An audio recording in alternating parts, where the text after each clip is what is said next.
Avant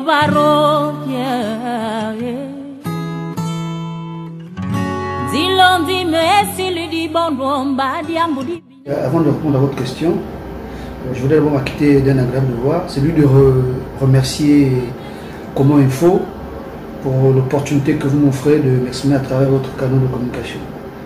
Ceci dit, je suis Abbas Nzengi Mabika, je suis le secrétaire exécutif de la Confédération gabonaise des syndicats des commerçants, porte-parole du syndicat des commerçants de Vendo, par ailleurs promoteur du programme CAP 2025 initié par la coopérative des professionnels de métier. Nous chantons mon chant, nous émotionne les cultures, dans ces chants il y a menacé. Le bilan il est positif parce que depuis 7 jours, nous menons une campagne de sensibilisation sur les droits et obligations du commerçant et de l'entrepreneur. À ce sujet, nous l'avons lancé dans la commune de Vendo. Cela nous a permis d'identifier non seulement les préoccupations des commerçants qui sont fortes liées à la crise de la Covid, mais aussi cela nous a permis d'observer que dans les commerçants que nous avons identifiés, qui sont nombres aujourd'hui à 413, nous avons une forte présence du secteur informel qui est sensiblement, nous avons identifié, nous pensons, 81 personnes en situation informelle.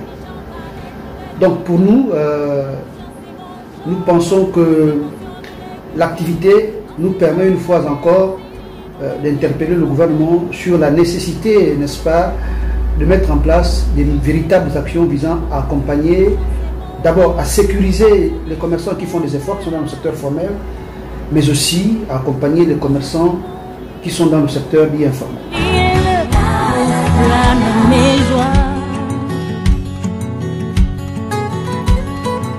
Alors, nous pensons que dans un pays organisé, dans un pays de droit, si nous observons une montée vertigineuse du secteur informel, c'est qu'il y a un problème.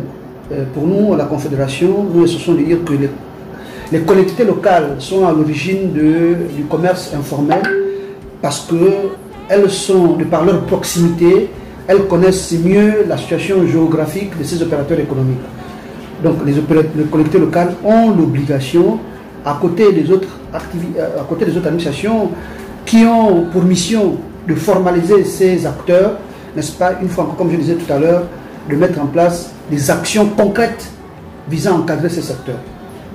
Je ne voudrais pas trahir le secret des camarades. Vous avez évoqué là la question de l'IRPP. En principe, il ne faudrait pas mettre la charrue avant le bœuf. D'accord? Parce que tous les opérateurs économiques, du moins tous les commerçants, autant pour moi, ne sont pas assujettis par l'IRPP. D'accord? Le code, la disposition de l'article, enfin du moins, l'acte uniforme OADA nous annonce, ou du moins fait état du statut de l'entrepreneur. Or, le statut de l'entrepreneur de cet acte uniforme, qui est un acte de droit, dit que cet entrepreneur n'a pas l'obligation fiscale. D'accord? Il est juste assujetti à une déclaration au niveau du greffe du tribunal. Donc, partant de ce principe-là, vous comprenez que si aujourd'hui on vient parler de l'IRPP à tous les commerçants, il y a quelque chose qui ne va pas. Ok. Plusieurs autres structures existent dans le même domaine que le vôtre. Comment faites-vous pour ne pas vous entremêler sur le terrain? Donc, nous pensons que nous sommes une confédération. Qui dit confédération dit le rassemblement de plusieurs syndicats de base, comme dit la loi, et deux fédérations. Donc vous avez d'un côté la fédération des syndicats de commerçants et la fédération des entrepreneurs du Gabon. L'intimité ou de par l'expérience, de par la durée de certains syndicats, les syndicats qui ont la légitimité de s'exprimer au nom des commerçants, dont les preuves ne sont plus à démontrer. Le cas de la Confédération gabonaise des syndicats de commerçants. Mais toujours est-il que pour le respect, pour encadrer les autres syndicats, nous nous organisons, nous nous retrouvons. Là, je ne vais pas trahir le secret des autres camarades. Pas plus tard que hier, nous sommes retrouvés avec les autres camarades pour élaborer un cahier de charges commun dans le cadre des préoccupations des commerçants qui, tenez-vous bien, demeurent fortes, parce que la crise a véritablement secoué les opérateurs économiques. Et à ce titre, il est de notre devoir, il est obligatoire, il est d'une obligation pour nous de nous retrouver avec tous les syndicats de commerçants pour mettre en musique, n'est-ce pas, une batterie de préoccupations à soumettre à l'endroit des plus hautes autorités, en tête desquelles le président de la République, chef de l'État. Sème la différence. Dans ce chant, il y a mes racines qui chantent à l'être d'être lui. Alors, je profite de votre occasion pour remercier le maire, le nouveau maire, parce que de son élection, nous sommes la première organisation syndicale qu'il a reçue. Et je pense que vous avez lancé une possibilité encore de remercier comment il faut, qui avait tendu le micro pour nous demander pour savoir quelle est nos attentes suite à la nomination, enfin suite à l'élection du nouveau maire de la commune de Libreville. Nous avions dit tout simplement ce jour-là, nous avons dit que nous nous réjouissons de sa nomination et nous attendons à ce que le maire nous reçoive pour que nous nous exprimons, n'est-ce pas, les préoccupations qui sont les nôtres et regardions ensemble les mécanismes ou les actions à mettre en place pour répondre aux préoccupations légitimes des commerçants. La mairie, ou pour dire les mairies, ont beaucoup à gagner en travaillant avec les structures syndicales responsables.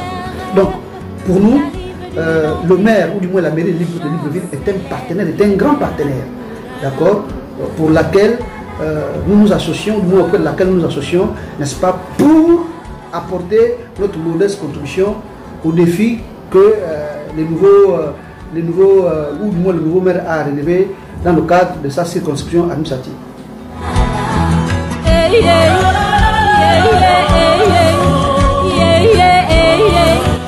Merci pour la pertinence de la question. CAP 2025 est un programme qui vise à créer plus de 1000 emplois dans le secteur des services, notamment en mettant en relation les jeunes compatriotes motivés et déterminés à se prendre en charge dans les secteurs tels que droit et fiscalité, comptabilité, gestion, QHSE, transport logistique, action commerciale et communication. Vous savez, le secteur non structuré, donc dit le secteur informel, est dû au fait que plus de 90% de ces acteurs sont des illettrés. Donc à partir de cet instant, ils ne maîtrisent pas la réglementation en matière de commerce au Gabon. Ils ont besoin donc des hommes outillés et formés dans ce sens pour leur servir de relais entre, d'une part, les syndicats, les commerçants et la confédération que nous sommes, et d'autre part, l'administration, notamment les services de contrôle tels que la GAZA, la DGCC, le ministère du Commerce, l'ANPI, la douane et l'AGANOR. Donc en gros, CAP 2025 est un programme qui vise à créer des auto-emplois pour les Gabonais qui veulent travailler. Parce que vous savez, travailler est un état d'esprit. Il y en a qui ne veulent pas travailler, comme ils sont diplômés, ils estiment que le fait d'être diplômé, le travail viendra leur trouver à la maison. Or aujourd'hui, il faut être en action pour avoir du travail. Le travail n'est pas petit, n'est pas grand. On commence quelque part pour terminer quelque part.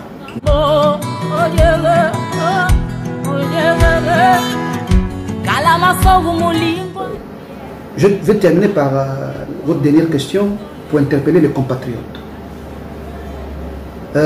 Aliko Dangote disait que le rôle de l'État, ce n'est pas de créer des emplois. Le rôle de l'État, c'est de mettre en place des politiques publiques qui doivent nous inciter à nous approprier notre économie. Nous devons nous mettre debout, car au Gabon, il y a des opportunités pour que tout Gabonais trouve un travail. Mais la seule façon de le faire, c'est de nous intéresser à l'entrepreneuriat, et le programme CAP 2025 est conçu pour permettre à chacun de nous de trouver une activité génératrice de revenus. Je vous remercie.